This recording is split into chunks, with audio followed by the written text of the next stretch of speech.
வணக்கம். சற்று முன் செய்திகள். சோளிங்கர் பேருந்து நிலையம் அருகில் ஏஎல் விஜயன் தலைமையில் அஇஅதிமுக கழக பொதுச் செயலாளர் எடப்பாடி கே பழனிசாமி அவர்களை அரசியல் நாகரிகம் தெரியாமல் அவதூறாக பேசிய பாஜக மாநில தலைவர் அண்ணாமலையை கண்டித்து சோளிங்கர் பேருந்து நிலையத்தில் அஇஅதிமுக சார்பில் மாபெரும் கண்டன ஆர்ப்பாட்டம். அதனைத் தொடர்ந்து அண்ணாமலை உருவ பொம்மையை எரித்தனர் கழக தொண்டர்கள். இந்நிகழ்ச்சியில் சோளிங்கர் கிழக்கு ஒன்றியம், சோளிங்கர் நகரம், சோளிங்கர் மேற்கு ஒன்றிய கழக நிர்வாகிகள் கலந்து கொண்டனர். கொரா உள்ளூர் செய்திகளுக்காக கொரா குமார். வணக்கம்.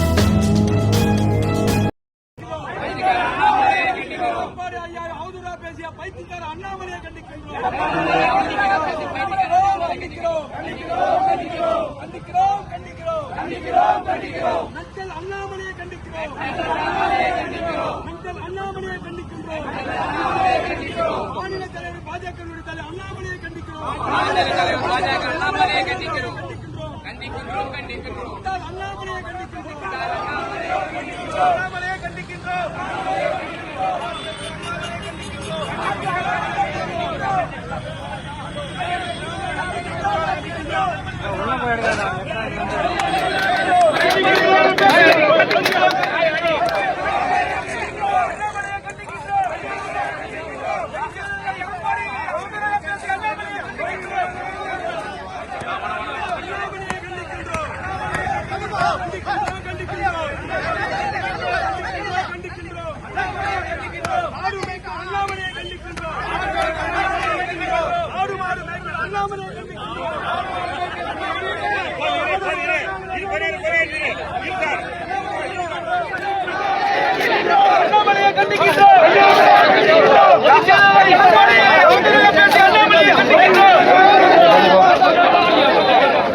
பெட்ரோல்